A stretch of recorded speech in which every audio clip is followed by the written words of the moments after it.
A resolution of the City Council of the City of Emeryville authorizing the city manager to enter into contract with Ranger Pipelines in an amount not to exceed $1,117,650 for the construction of a sanitary sewer rehabilitation project for year 2013 CIP project 1351110, Emeryville Public Works 1007-12. Do you want me to keep reading? Put a lot down there, Maurice. Help me. Mayor Brinkman, members of the City Council, we're anxious to award our sanitary sewer reconstruction project. This project encompasses 3 different project areas. The first project area is on Powell Street between Christie Avenue and Shellmound Street. And it also includes the portion of Shellmound Street from just near the entrance to the Hyatt House to south of Christie, just south of the Burger King area on Shellmound. The second project area is what we call the Emeryville Industrial Sewer, and it's a trunk line that runs from Horton between the Novartis buildings and alongside Temescal Creek and under the creek and just before the railroad crossing. And the third project area is a small line on Halleck Street, all of that portion of Halleck Street north of Park Avenue. This is a pretty routine work. We've designed it in a way to minimize excavation. We have learned from our last project in the Powell Street area that we want to really minimize the digging. And so we're going to use trenchless technology as much as we can on this project. And so the one thing about the area 1 is that we need to work at night. There is a lot of traffic in that area. But if I can go on with this, the lowest responsible bidder on the project was Ranger Pipelines. Their bid came in at $101,117,000. Our estimate was $1,100,000, so it's a good bid. The highest bid was about 1.5, so we're on target there. So as I was saying, work in Area 1 requires night work. We have a lot of traffic there. And the contract was set up to specify that the contractor works between 9 p.m. and 6 a.m. on Sundays through Thursday nights, similar to the night hours we had when we worked on Powell Street a couple years back. So in order to do so, we need a waiver of the noise ordinance. We sent out about 300 notices to affected property owners. That would be the Bay Street apartments, condos, as well as the terraces. And we also notified the hotels because we've got multiple hotels in that area. So we're anticipating to begin construction in August, and the contractor has about 40 working days to do the entire project. And we're anticipating the work on Shellmound is about half the work, 20 days. But we're going to get an exact schedule from the contractor once we award the contract. The proposed noise waiver requires the contractor to disable his backup beepers. That's the way it's set up in the resolution. I will say that we've never required that before, and I don't know whether or not we're going to be able to do that, and I want to raise that up tonight because I could see that potentially it could be a problem with all the movement of the backhoe. So there's a lot of movement of that backhoe, and it's hard to have a spotter that you would need to have behind it. So we could talk to the contractor to see whether or not that's going to be possible. I do anticipate, since that requirement actually wasn't written into the contract, that they're going to require more people to be out there, and it could cost us. So I just want to bring that up right now. So it could become an issue.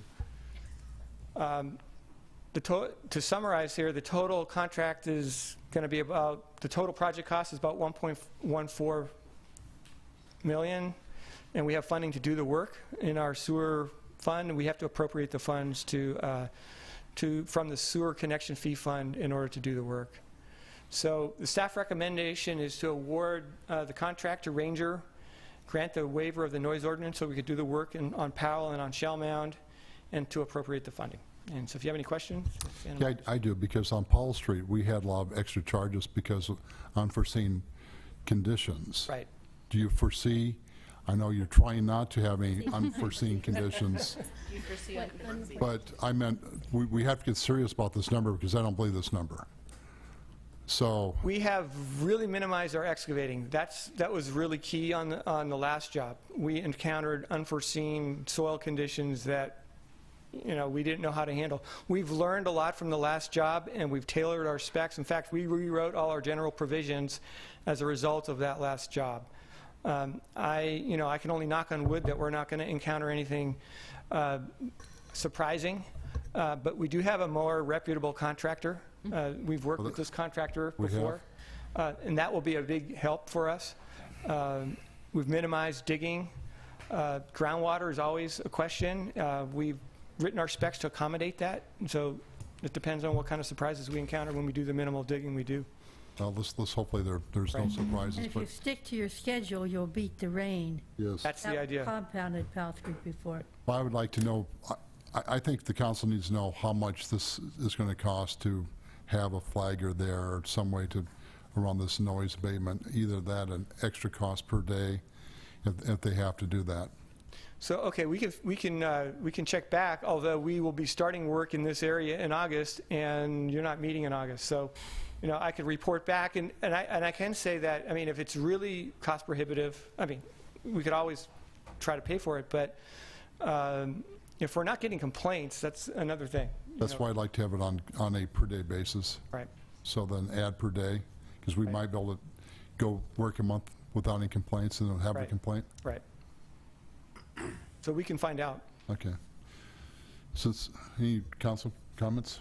So are you saying that you want to hold off on the noise waiver, or did you want approve the noise No. waiver? Oh, no. no. What I'm saying is I want you to negotiate We will. We have to. with Ranger before they get started and say, oh, Yeah. by the way. Right. Yeah. Right. And we have a $50,000 contingency in the contract, so if that covers it, we'll be there. That should cover it. Right. Right. Okay, Jennifer has a question. Well, there are 3 different project areas, and it seems that the backup beepers might have different impacts depending on which project area you're looking at. And so if half of the work is at Powell and Christie, for some reason, there is a hotel nearby, but I don't see the same level of disturbance there as I do in some of the other areas. So, and that's half of the work, as you said.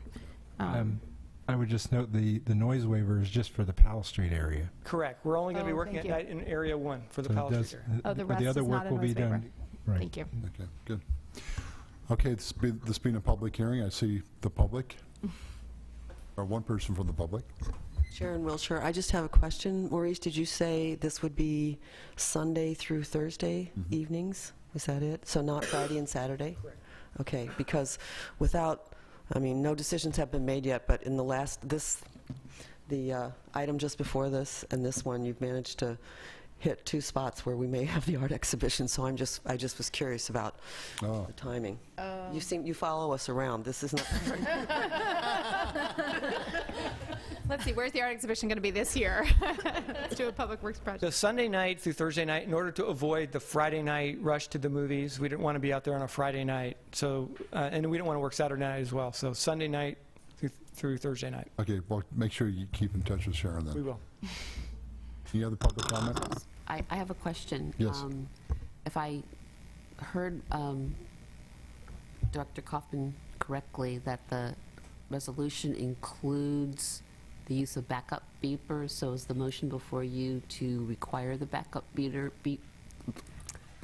backup beaters? There was there was a request to have the cost on a per day or per night basis for flaggers so that the backup beepers could be discontinued from operation. And that's a separate line item or separate cost we'd like to proceed and proceed with then to get. But as of now, my understanding is that the city council is considering the resolution as written, which says we will disable backup beepers. Correct. That's correct. Okay, that's what I wanted to know. Okay. Okay. Is there a motion on this item? Move the resolution. Is there a I'll second? second it with a comment, which is that our public infrastructure, we have a couple items tonight, I just want to highlight the importance of maintaining our public infrastructure. I agree. All in favor? Aye. Aye, aye. Jack? Yeah. Okay, that's